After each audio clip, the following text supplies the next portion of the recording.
America's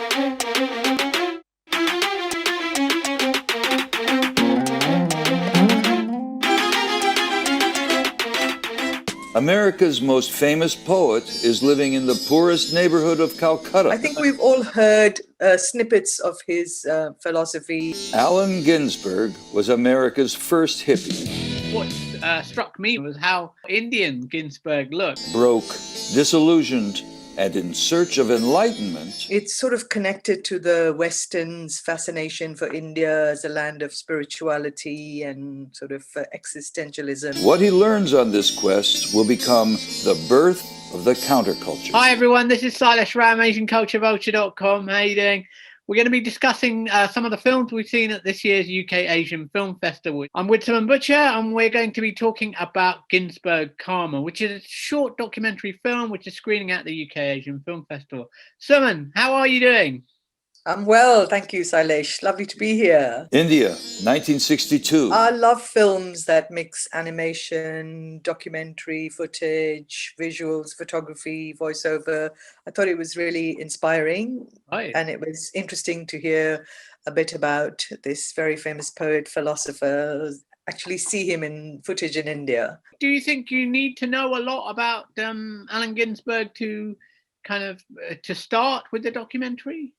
I don't think so, but I have a friend who was fond of quoting the best minds of the generation were destroyed by madness, so I think we've all heard snippets of his philosophy and his kind of interest in dabbling into hallucinogenic drugs. So people have some awareness, but I think in a way, it's sort of connected to the Western's fascination for India as a land of spirituality and sort of existentialism. Sure. I mean, this particular film festival also has a documentary featuring the Beatles in India, who went to India in '68. So, you feel like there's something there.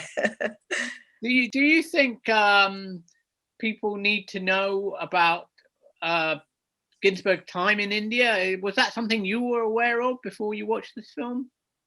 No, I mean, I knew that he had traveled to India, but I did not know how he'd lived in Calcutta in very squalor type accommodation, met poets there. Sunil Gangopadhyay was interviewed. What do you think it means to us now to watch a film like Ginsberg's Karma?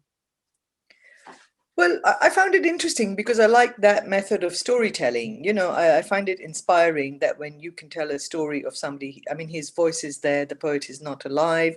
You get a sense of what were people in the 60s, that generation, looking for from going to India. They mention another poet in the film who goes to Japan. This kind of alternative ways of living, how did it shape their society and thought? I think things like that are still relevant today. People do travel. The old adage, travel does broaden the mind, in that context. He saw the poverty. There's some pictures of him with, poorer people of India. He went to the burning ghats.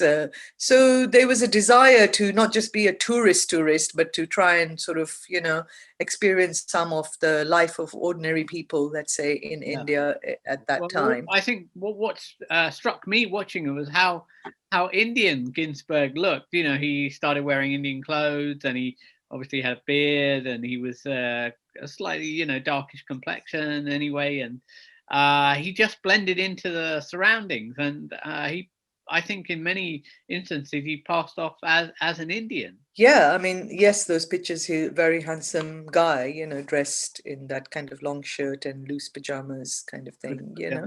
I'd like to know a bit about the producer, like Ram Devineni, the filmmaker, and the poet, Bob Holman, who is like the protagonist of the story. I don't know much about their own background. I felt that I wanted a bit more of an in-depth, look at perhaps the work and more of the life in India, like a 60-minute piece, or I don't know. I could see this being in Sky documentaries or Sky. It's that kind of a story they would love to have. What I found slightly, while it was quite good about his time in India, it didn't really say much about what happened when he went back to America and what his engagement with India was after that, albeit maybe in a 25-minute documentary, it wasn't possible to explore that. What would be your final, out of 5, what are your lasting final impressions? Well, I would give it 4 because I like the way it's constructed as Yeah. a documentary. You know, I like that approach to storytelling. Right, great. Yeah. I think I give it a 3, 3.5, maybe. You know, I was very. You're always cruel, I'm afraid. You know? Yes, I'm a hard taskmaster. I don't know, but it was good, and I would have definitely watched a longer documentary. And I think there's still a great film about Ginsberg in India. I think if somebody's probably written a script somewhere, but nobody's got. If they saw the documentary, Well, maybe it's waiting for someone like you. But I feel that we at ACV should not really give any kind of, you know, marks or scores or stars, because I feel that, you know, film is very much a personal taste thing. Yeah. And in the context of this festival, this particular documentary is being shown alongside some 9 digital commissions on the theme of Ray of Hope, Satyajit Ray's 100th anniversary, you know, looking at maybe his ideas in other short films. Obviously, we have not seen those advanced preview of those short digital films. So maybe this documentary of Ginsberg Karma sits alongside the idea of digital and animation, rather than more just looking at it as a documentary, whether you enjoyed it or not. That's a very good point. Obviously, in the programming, they put the two together, and there is obviously the theme of, I think, Ray and some of the humanitarian ideas that are in Ray's films running through the course of this documentary, and obviously the commissions that they've made for the festival in light of the theme, A Ray of Hope. Well, thank you, Simon. That was really good, very enlightening, and we hope to have more. Yes, hope to see the rest of the festival. Thank you very much. Thank you, Sailesh.